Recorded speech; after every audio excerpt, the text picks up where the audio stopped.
and welcome to Understanding Photography with Kim Ayres, episode 140. Today it's another week where we're going to be giving feedback on images that have been sent in. I've had 3 sent in for this week. Amerjeet has sent in an image where we're going to be exploring a bit more about the story. Cliffy has sent in a photo about he's been creating kind of a horror pic with his friend and looking for ways to maybe kind of improve that. He has strict time limits on editing, so we're going to be talking a little bit about options there.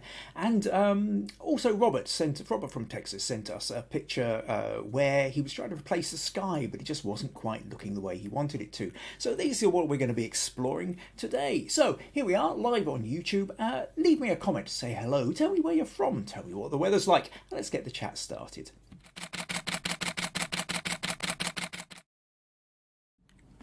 So yes, here we are, live on YouTube. Unless you happen to be watching the recording, in which case make sure you subscribe and click the little notification bell so that you know when the next one's coming up. They do generally tend to be on Sundays. Occasionally one gets missed, but for the most part, every Sunday here, 3 PM UK time, live. I think it's always a bit more fun when you can join in live, join in the chat. It kind of feels a little bit more intimate than just kind of watching it afterwards. But of course, if you can't watch it during live, then all previous 139 episodes are on the YouTube channel, youtube.com/Kim Ayres. We'll get you here. Well, you probably know that because you're already here. Anyway, you can find all the previous ones easily enough. So I can see we've got a few people in already. Robert says, howdy all from Texas. VG says, good evening everyone from India. Meg is saying, good afternoon everyone. Maggie is saying, hello from Castle Douglas. Nuria's joined us. It's been a little while, Nuria. Good to see you back. Says, hi everyone. April says, hello everyone from Long Island, New York. And Robert says, it's sunny and mild in North Texas. Sandra says, hello everyone from Birmingham in the UK. And Janet joins us saying, hello from from the impronounceable Mississauga, Ontario, Canada. I do remember that bit. And Andy Holloway joins us also from the UK and says, hello. Great. Well, we have people in. We have photos to look at. So the main point of these podcasts for the moment, at any rate, is the idea of getting feedback on your photos.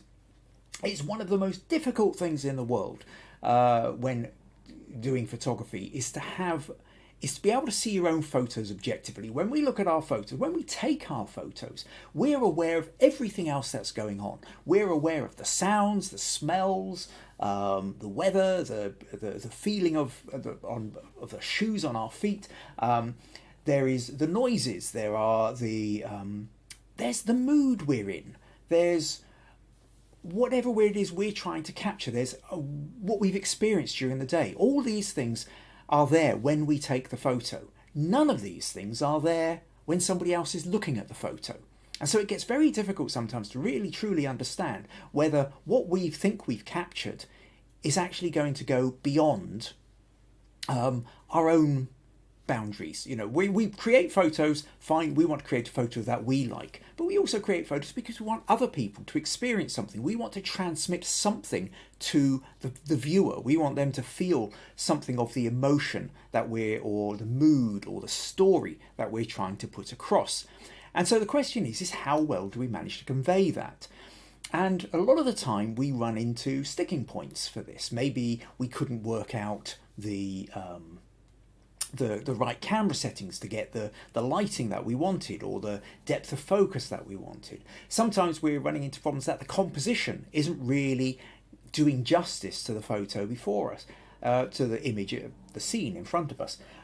Sometimes it's about getting the colouring or it's getting the lighting right. Sometimes it's about the editing techniques. But all of it comes down to how well we are conveying that story. And even if we think we've got all the other bits together, does the image actually really convey beyond to somebody who wasn't there, experience the full, rich 4, 5, 6 dimensional experience that we were having when we took the photo? So at that point, getting proper feedback, getting another pair of eyes is incredibly valuable, and it's a really important way of improving your photography. So this corner of the internet is a place where you can do that, where you can get genuine feedback from people who rather than just putting up on Facebook and your friends clicking like or not like because they like the content You took a photo of a cat, they like cats, so they click like, rather than whether it was actually any good as a photo of a cat. So that's what this place is for. Stick in your photos. Send me your images. We have a Facebook group, Understanding Photography with Kim Ayres. Stick your image in there. If you don't do Facebook or don't want to put it in there, then email me, kimayres.co.uk. So that's just straightforwardly kim@kimayres.co.uk, and I will do my best to help. Right. Oh, Rosemary's joined us and says, good morning. Foggy and chilly here in the Pacific Northwest. Glad to see you all. Excellent. Right. Okay. So let's make a start then. And what I'm going to do is I'm going to start with, well, I was hoping Amerjeet was going to be here because he was where I'm starting with, but maybe he can kind of watch afterwards if he's not watching live. So basically, Amerjeet sent us this photo, which I think is, it's rather beautifully edited. We've got the texture, we've got the back of the head of a young girl, got a lovely, little plastic pair of sunglasses holding. We're not seeing the face, we're not seeing the view, but there's something there. There's certainly some kind of mood has been captured. It's been edited into monochrome, not black and white, but in this case, sort of very dark blue, grey, and white. So this is the photo. Now Amerjeet also sent me in the unedited version, which we can see here is a polar opposite of the blues. We've got the kind of rich browns within the colour. We can also see that the plastic glasses are bright pink, which makes them stand out a lot more. And I think you can kind of look at this and not notice the glasses straight away, whereas you do notice the glasses straight away in the colour version. But that's fine. There's always this point where when you make an aesthetic choice, and you go to black and white or monochrome of some kind, you lose distinction between colours. It's then a case of how important you think that item is and whether you need to look for making it stand out in some other way.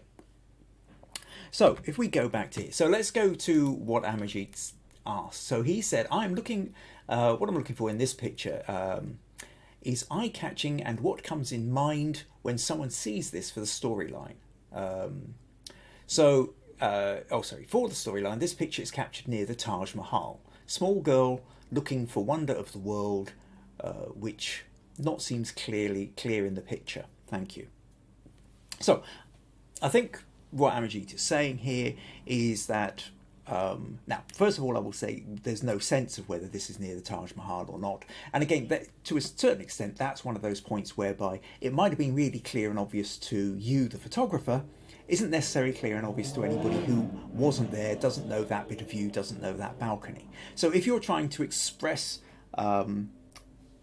that, if that's an important part of the story you're trying to express, then somehow you need to have the Taj Mahal in the picture, maybe in the background where it's really noticeable. I mean, if by any chance that little bit happens to be the Taj Mahal, there's no way of any of us recognising whether it is or not. It might not be, it could be just a blip of cloud, could be a different building, could be something else entirely. But if that bit was in focus and it was clearly identifiable as the Taj Mahal, then I think that would actually, in fact, add that little bit of extra to the story. But we can't really tell for that bit. So I think, in terms of story, I mean, the little girl's head isn't facing towards us. She's looking over her shoulder, and that's always a kind of good indication for sort of saying, thinking about something else. She's not engaged with us. She's in her own world. But it's a very kind of contained part of the problem we have here. You've got this open background here, and you've got this bit of wall here. And that's also cutting, I think, compositionally wise, I think that it's slightly problematic that that's cutting kind of through the middle of her head. I think either you want to have her head framed by, the wall or framed by the open space. So if this wall was sort of coming down and then maybe coming to where her wrist is, something like that, and the rest of this was sky, then I think that would sort of frame her face a little bit better. So the choice of blue as opposed to black. I mean, it is one of those interesting things, I think, when you go for a coloured monochrome rather than a black and white. It's less common. In some ways, it makes it stand out. Some people feel less comfortable with it. there's a little bit here again of who it's for. I think it kind of makes it, to me, looks more like a kind of pencil drawing, colour pencil drawing, by having it like that. I think what I've tended to find, if you are using on the competition sites like Guru Shots, Viewbug, Photo Crowd, and what have you, where people kind of know that you have colour or you have black and white. Black and white generally tends to sort of score slightly better than a monochrome which isn't black and white, just purely through what people are used to. So there's a little bit here where it depends on the audience you're going for as to whether that's a choice which is going to have more effect or less. But then for your own aesthetics, if that's what you wanted, that's fine, that's okay. So it's a kind of tricky one. I also tend to feel like it's sort of boxed in slightly. I'll tell you what, let's just open this with Photoshop. I think compositionally, sorry, I'm going to come back to that. There's a, now what you've done is you've kind of cropped off that bit and cropped off that bit and kind of gone more or less for that, I think is kind of the composition you've got. This is also running at a slight angle. There's part of me tends to feel that you kind of need to get your verticals straight. The verticals are just sort of tilted over a little bit. So I'd be tempted to sort of just kind of straighten that up a little bit. Now, at this point, I'm going to have to use content aware to not have these big white patches. In an ideal, I think when at the point you're taking the photo, you need to think about different versions of the composition. Maybe if you stood out a little bit further, you would get a little bit more, if you stood back a little bit, you'll have more cropping options for you. And perhaps I think if you actually were to go, so either sort of a little bit more portrait, like this perhaps, maybe if you're not wanting that bit of edge there, you might do something like that. Let's just sort of see what that looks like. So that gives you one idea, although this bit of wall here does become very dominant. And that's where, if you just moved around a little bit, so for example, if we'd, I'll just kind of loosely paint in here, you know, if you had a little bit more of the sky and fields this side of her, something like that. And you can see that, you know, then if you'd had the wall kind of coming down in a straight line there, that's kind of what I was talking about earlier in terms of loose composition, is that you then have her framed against the background. Either that or you have the full wall there, but then why would she be looking at the wall? So that's one way of doing it. Another option, I think, is to maybe kind of go square. But again, I still think you kind of need to probably just kind of straighten that vertical a little bit, and then I think that becomes it slightly more interesting. And then you can kind of, if you want, darken down corners, bring a bit more attention into her. So compositionally, I would sort of be more favouring like that. But ultimately, I think that this bit of wall cutting through her here is playing against you rather than working in your favour. I think to get more of the fact that she's looking away, you need to have her head separated against the background rather than having the background run through the middle of it, which is a little bit of a distraction. But other than that, I mean, I think it's an interesting story. I like the way, I do like the that kind of, I like the way you've edited. There's a lovely amount of texture in here. I think that with the kind of softness of the out of focus background, but you can see here actually, I think just creating if I do that, creating a square, I think works slightly better. But like I say, the big part for me is this wall here. But I think it's a good edit in terms of the way you've got the texture, and I quite like the blue monochrome, to be honest. But anyway, I hope that gives you a couple of ideas there, Amerjeet. Thank you very much for sending that one in. So let me just close that and come back. So I've got a couple more comments here. Stacey says Stacey's joined us from Philadelphia. It's late because she's trying to repair her glasses. Oh, it's Super Bowl Sunday. Philadelphia Eagles in the playoff. All right, well, good luck to whoever's playing in the Super Bowl. I'm afraid it's something that goes straight past me. I know 300 million Americans will be aghast at the idea that I have no idea who's in it or who wins, but good luck to anybody who's watching the Super Bowl. What else have we got? Robert likes the composition. Sandra likes the monochrome treatment of the original photo. Rosemary likes the monochrome, so the sunglasses don't grab our eye. VG says she likes the colour photo. The face is visible sideways. April says, question, are there certain monochrome colours meant or made for specific categories like Arctic, Mercury, etc.? I know black and white and burl are good for an old look, but are there other colours? There are, well, we have this idea of black and white, but black can kind of come in many shades. And you can sometimes have, we know, for example, with a lot of older photos, there's a strong sepia look to them. So you have that brown element or even a yellowish element into the black sometimes. Now, some of that is to do with the chemicals being used, whether the surface, the kind of paper that's maybe being printed on, or the glass plate, or there's all these kind of things which change how the light is exposed, but not just at the time that it's printed, but also how the print fades over time. We also know that, when you print a colour photo, you put it in the window, the reds disappear first. You can quite often end up with a very faded bluish tint to the photo. Then there was cyanotype. Now the cyanotype printing process was cyan, was blue. So that gave a different kind of feel to it. But these days, because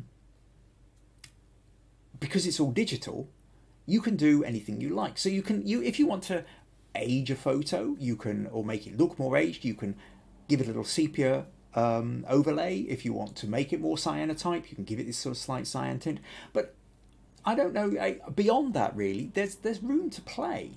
As I said though to Amerjeet, there is this thing that if you're trying to put this into the online contests, the fast, quick scrolling voting systems, generally speaking I would recommend black and white rather than any of the colours, because a lot of people go, not sure what the colour is, why is that, or they skim past it. That's not to say they're right, I'm just saying that that's what happens if you go to a crowd vote where people don't spend the time to look at the subtleties. But for your own fun, why not play a bit? Try something with a red tint, try something with a green tint, try something with a brown tint, and see what it does for you, and then see what it does for other people. I don't think at this point there is a right and wrong. There's what you like, and there's how other people react. What else have we got here? Stacey says monochrome colour makes it more dramatic. That's one interpretation, can do.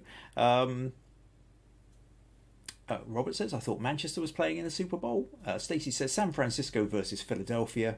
And then Robert says, there's a whole kind of thing going on, Chiefs and Philadelphia Eagles. I'm sorry. You carry on that conversation, Robert and Stacey, over the Super Bowl. It's way over my head. Okay, we've got Mr. Mackie XD says, hi, how long have you been doing photography, Kim? Well, if we're talking about, I've kind of been playing with, my dad gave me a camera, I was just sort of doing basic photography for a lot of my adult life. But if you're talking about the time when I started doing it, really taking it seriously, we're talking about maybe 14 to 15 years. I was in my 40s when I really kind of took up photography. It came on the back of illness, where I also live with chronic fatigue, or ME, and the problem was when this was first being diagnosed, nobody knew what was wrong. I didn't know what was going on, and I didn't have the energy to do much work. So I found myself getting involved in photography and then obsessing about photography. So there's quite a kind of big backstory to it, but at that point I really got into photography, and then I got into photographing faces, and things grew from there. But I'm not one of these who is sort of had my, was born with a camera in my hand. I only really took up photography later in life. So hope that answers that one. What else have we got? Stacey, all right, that's still talking about sports.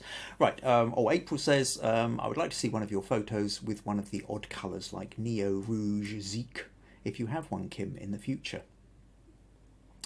I don't know. Well,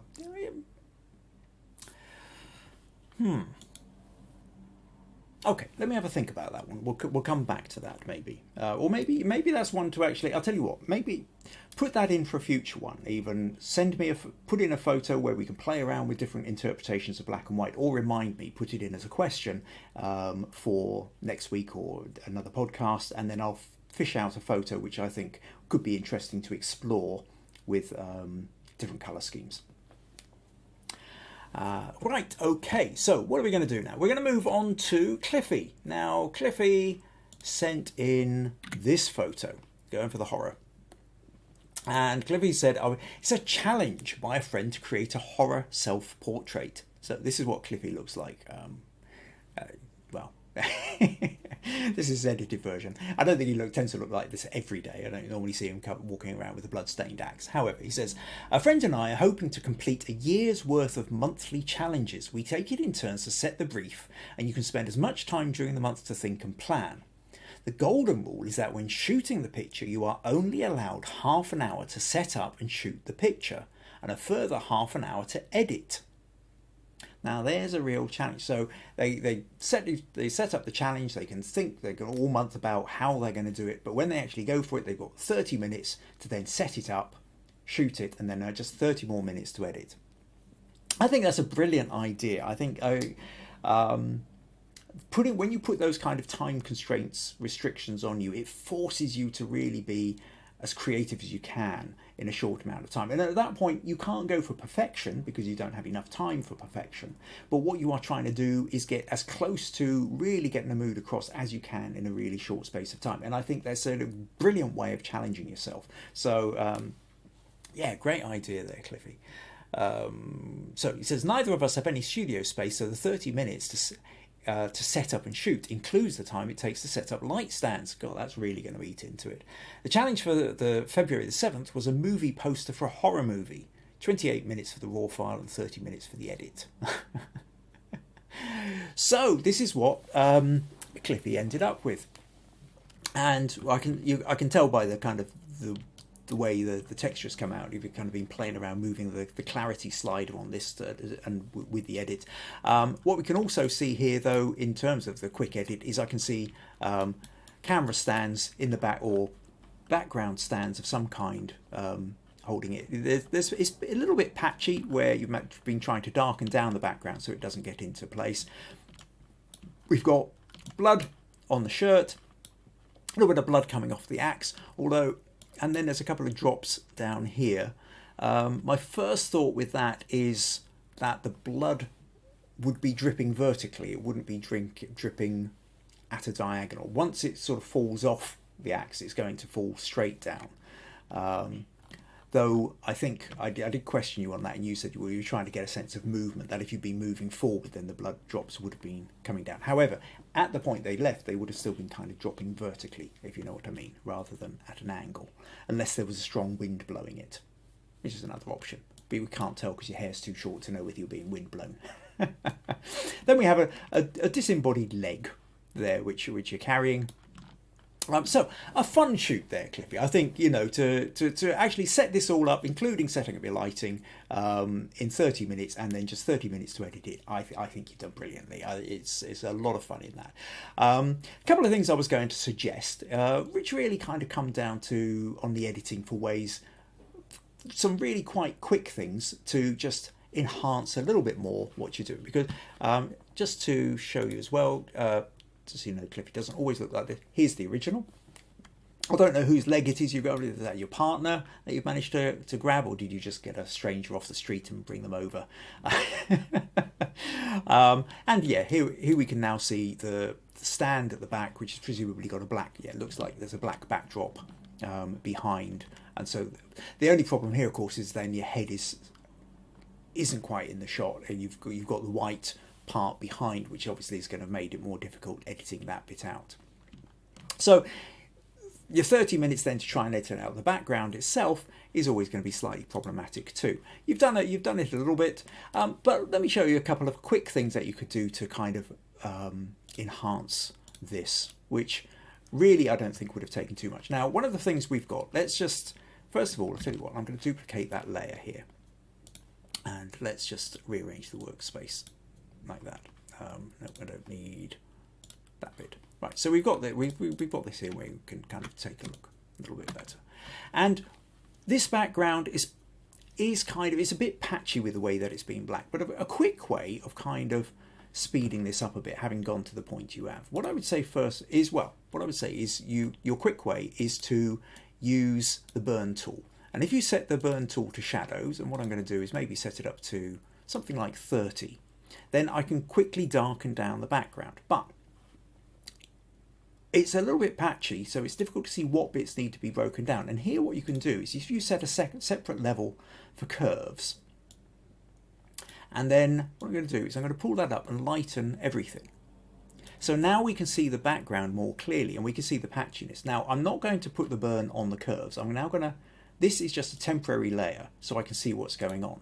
I'm now going to click on this second layer, and now using the burn tool in the shadows, you can see when I go over this, it starts darkening it down, but I can see quite clearly where it's darkening. Now, so I want to be careful here that I don't start darkening the head too much. But the thing is, with the burn tool set to shadows, it means it won't darken down the highlights. It's only going to darken down where the shadows are. Now there will be some midtones which will catch, so we have to be slightly careful with that. But it does, you can see it immediately creates a little bit on the arm. But if I'm just sort of, just very quickly here, using the burn tool here, so it's allowing us to kind of get rid of the stands in the background and just darken that bit down, something like that. And then if I take that down to 5 or 6 or 10% or something like that, I can just kind of come to the edges so that when I take the curves off, we can now see that we've managed to sort of darken the background a bit more effectively, so it's not quite getting in the way. So that's one thing you can do. Another thing you can do is, I can see what you've got a couple of blood drops there. I tend to feel that with the axe, what you kind of would be, if you really want to up the horror a bit, is the ghost blood splatter. And for that, you can download free brushes called splatter brushes. So there might even be some already with Photoshop. If you're using Affinity or any of these other programs, I'm sure you can probably get hold of particular brushes. So what we do is we pick a color, in this case red, but we want a sort of slightly darker red. We don't want bright red, because blood actually always tends to be slightly darker than we think it is. And then I go to the brush, and now normally we start off with a round brush, soft tool, something like that, but I do have, clicking around here, special effects brushes thing here with splatters, and I'm just going to let's try that one, Kyle Splatter Brushes Supreme Splatter. And if I click on that, well, actually, first of all, very carefully here, the good point, put it on a separate layer, okay? And then what I can do is, if I kind of do a bit of a splatter, but then oh, didn't mean to do that. Where am I? Shrink the brush, right? Maybe put some splatters. So now, first of all, of course, it looks like I am kind of splattering a little bit everywhere. Let's get a bit more on them. And you think, well, yes, you wouldn't get splatters hanging around in midair. You're wanting to have the splatters across the shirt, maybe a little bit across the face, something like that. But what we're going to do, I'm going to put a little bit down on the leg as well. Now, but what we're going to do is we're going to change the blend mode between this upper layer and lower layer. So instead of having it as normal, if I put it to darken or multiply, what happens then is multiply, it will kind of darken itself down, but where it's dark behind, it sort of disappears. So it's only showing up on the bits that are lighter. And so consequently, because we've got a black background, that blood splatter isn't actually showing up. It's only showing up where it's lighter, so on the shirt and on the face. Now, if we decide some of these just don't quite look right, we can put a mask on, we'll go back to a normal round brush at this point. And then if I take the black there, maybe some of those little bits on the side of the head didn't quite look right like that. Maybe we can take off little bits. So we can just essentially mask out anything where there's a sort of stray one which doesn't quite look as authentic. But it's quite simply, and yeah, there's a bit there where it's showing up in the background because we've got a lighter bit of background. But quite simply, a little splatter brush allows you to really kind of feel that, you know, when the axe went in, it's not just a couple of drops, there's a kind of... So for your horror film aficionado, that's a quickie. Another little thing to do here as well, which I would suggest, is the idea of actually desaturating the face a little bit. So if we go back to this layer, the layer underneath, and we go to hue saturation, and I select purely the reds because that's where the skin tones are, and then I desaturate. Now I don't want to go all the way to black and white because that's, but if I pull that down to kind of so that the skin is really looking drained of blood. And at that point then, again, I can, if I just fill the mask like that, and then come back and then paint in, turn that back to white, and paint in just the area. So we're just going to kind of take the face, part of the skin there, like that, and then the arms. So it's only the skin that we're actually wanting to do. We're not wanting to get anything else. We're not wanting to get this leg done. We're just doing his arms and his face. And I think that gives you that slightly more kind of crazed, slightly zombie-like feel where there just obviously isn't as much blood in the person himself. So you can see then that that kind of creates as well. And because we've got the blood on a separate layer as well, the splattered blood, and that's sitting on a layer above the desaturation, we haven't actually lost the colour of the blood splatter either. So that's another little thought. One final thought I would think is I can see what you've done. You've edited out most of the rest of the body, but you've left this leg kind of coming down here. And so I would suggest at this point that actually what you want to do is, rather than having the jeans coming down, there's where the edge of the jeans are here is probably a good point to have your severing point, if you like. So if you were to take the cloning tool, I'm just going to do this fairly quickly, and what we do is we just clone a little bit from here and follow that curve round like that. So we're just copying that little bit to the right. And obviously you would do this with a little bit more, more speed, less haste or whatever, but you can, this is just to kind of give you a brief idea. And then maybe what we'd also, and around the edge you make it smaller so that it looks like a slightly cleaner and less fuzzy cut, something like that. And perhaps if you really wanted to, you've got little bits of blood dripping off, you could maybe up the amount of blood dripping off where the severed bit was. And perhaps actually if we just make sure there's slightly a little bit more of that wooden background in the background here, then it just kind of helps to separate out the leg so it now does look disembodied completely there. So that's another little thought. So basically then, Cliffy, I think great fun idea. That idea of setting yourself a challenge. You can think as long as you like about it, but when you've got to put it into action, 30 minutes to set up everything, take the photo, and then another 30 minutes for editing. Wow, what a lot of fun. Hopefully then that gives you a little bit of idea. I think, like I say, with blood splatter, all it's a case of is changing the brush, a couple of minutes to put it out and mask it off, desaturate the face, as you saw. You can do that within 1 minute, and then maybe if you want to take a little bit longer to do the leg, but a little bit depends on how much time you've done doing everything else. So hope that gives you a few ideas there, Cliffy. But thank you for sending that in, and thank you for telling us about the idea as well. I think that was a lot of fun. Right, okay, so what have we got here? Robert says, hold on a sec, we'll go back a little bit further. I've got a couple of people saying hi to Mr. Mackey. And Robert says, please do not set up this challenge for us. Yeah, I know. I don't worry, I'm not going to set you a 30-minute challenge. It'd be very difficult to to police as well. I would be totally reliant on you all being honest about that. Sandra says, really interesting idea for a photo. Robert says, I think the photo is great, very creepy with the real foot.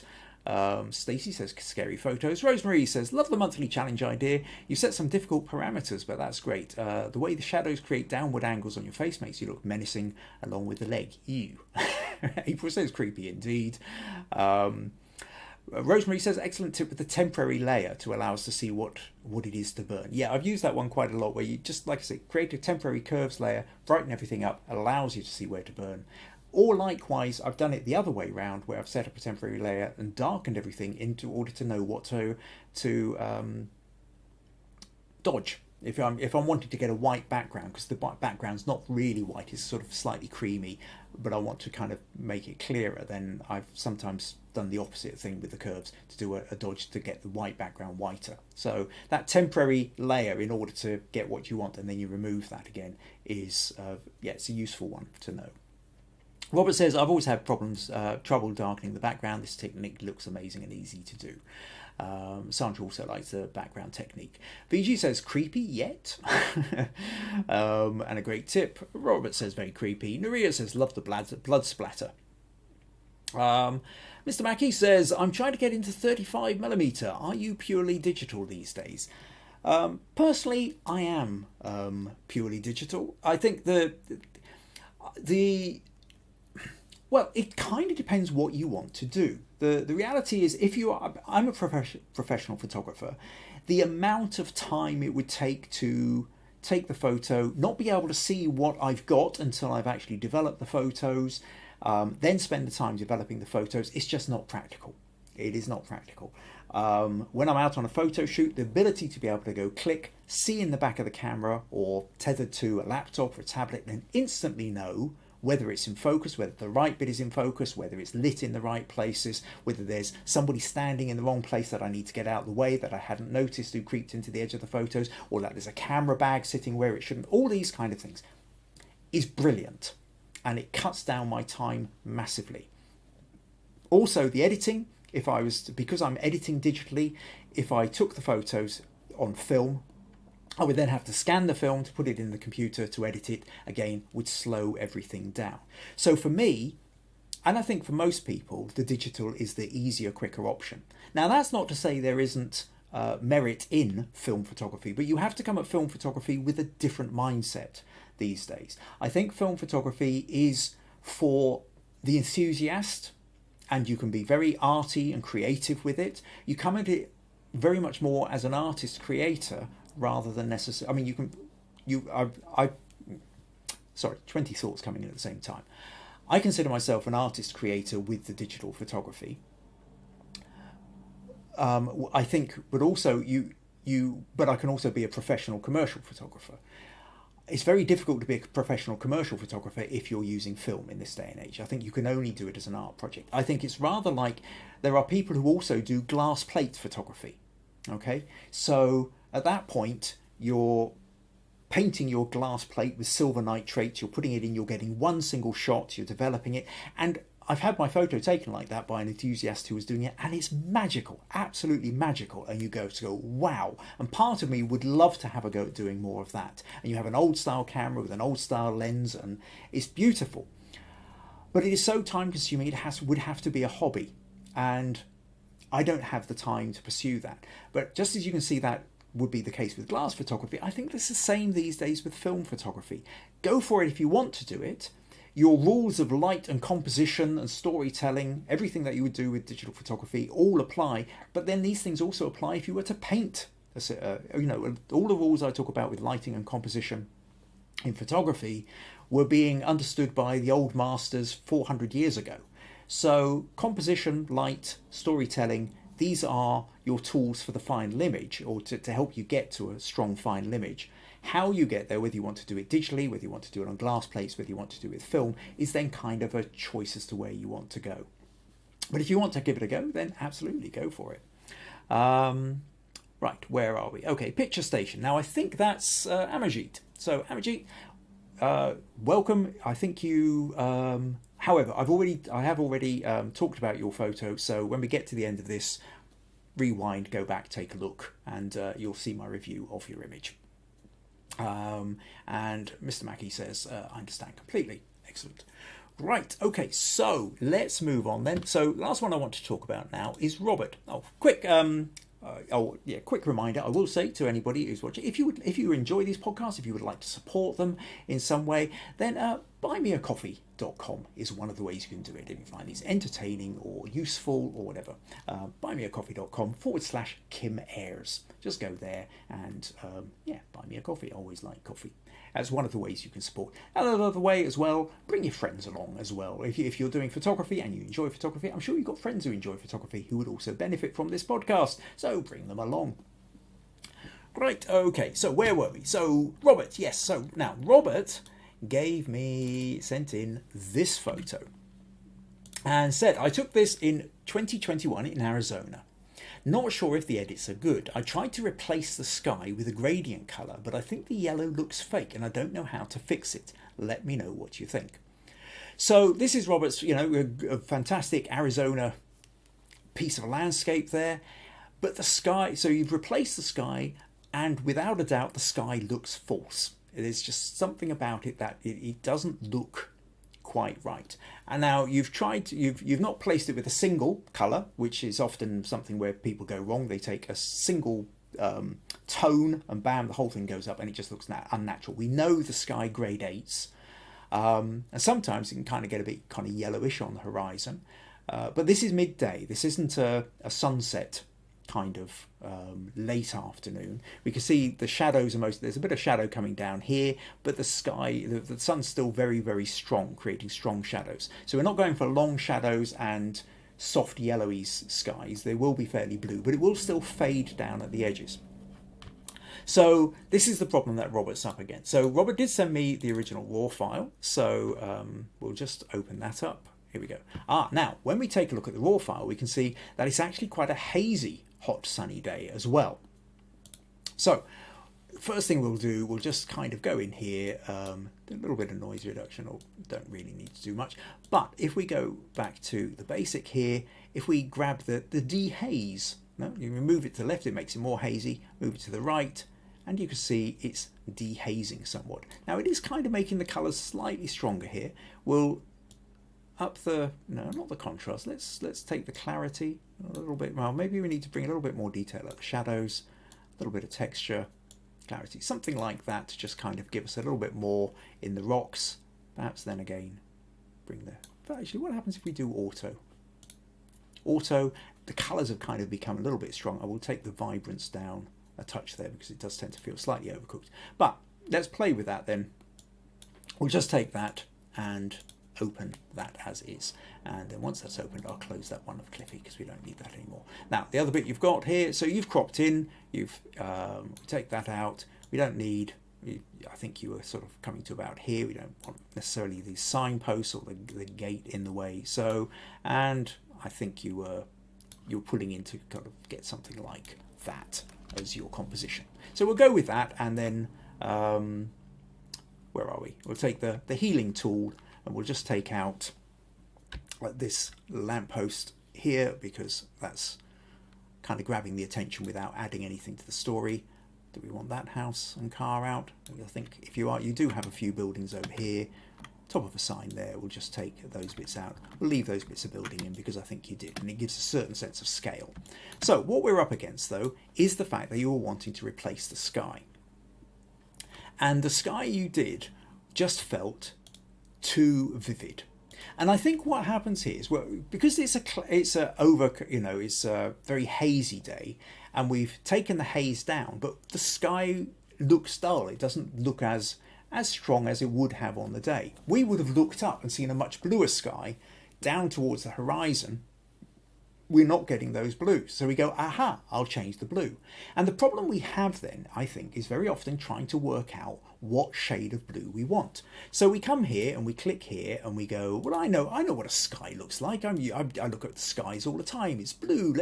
That looks kind of a bit like a sky blue to me. So I go for a sky blue here and I click and I... So what I might then do is, let's create a separate layer. So I'll select the sky like that, and then I will go here and fill with blue. You go, ah, well, that doesn't look right.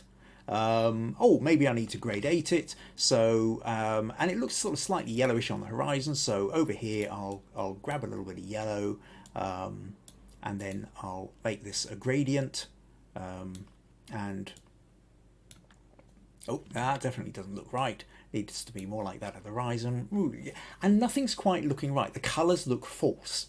And part of this is because our memory of colours, unless we know the sky is blue, but the particular shade of blue, I mean, unless you have one of these incredibly vivid, like photographic memories, and you study this a lot, most of us are pretty loose about what kind of blue it is. And if we can recognize it when we see it, but trying to pick it out of something just from our imagination, we can end up with something that just doesn't look right at all.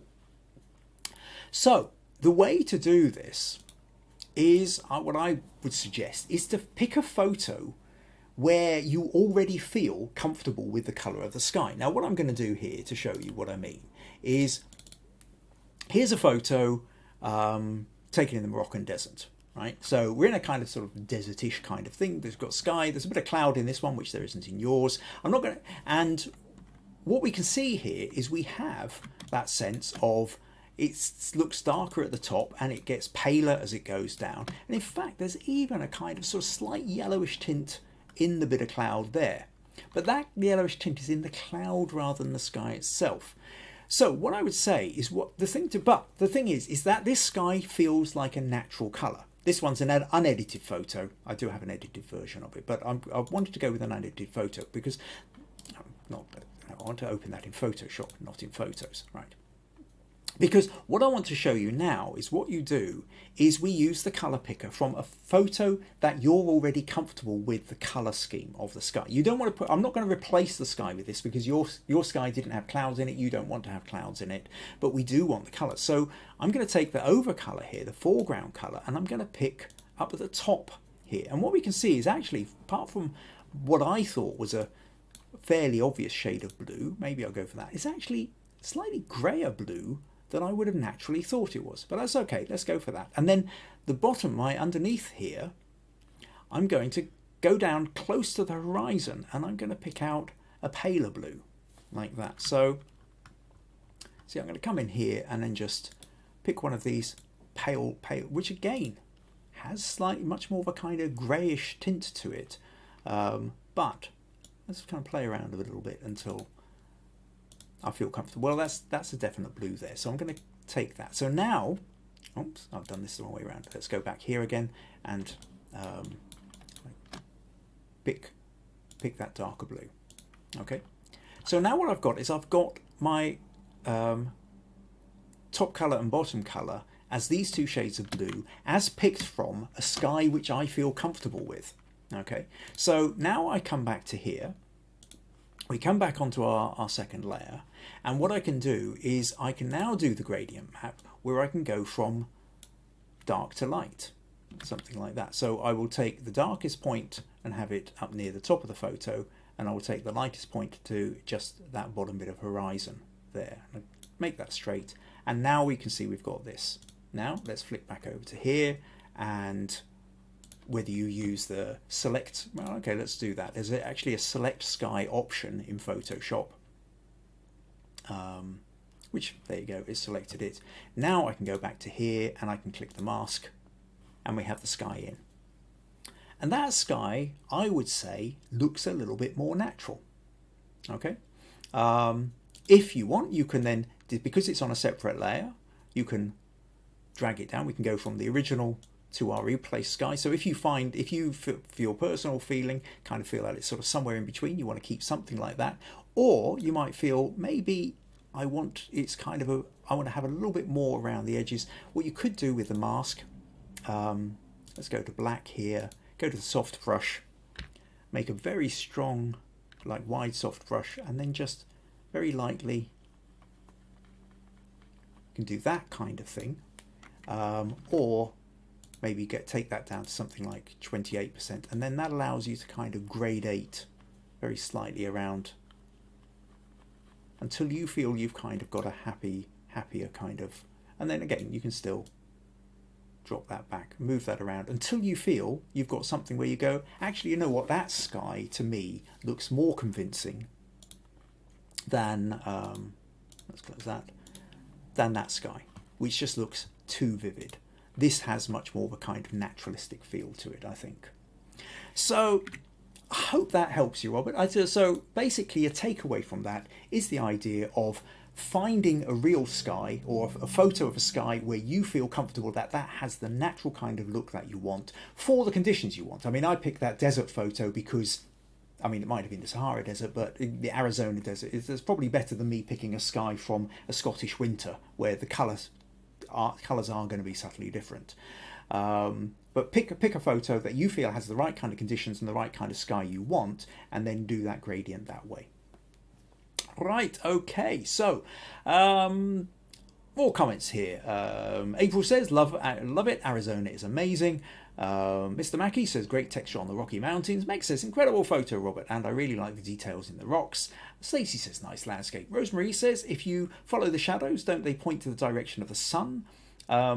This is true, you work backwards from that, and that gives you the kind of, but because the sun's very high, the shadows are just coming down the lowest slopes, it's less likely to be making an obvious appearance in that part of that with that amount of sky.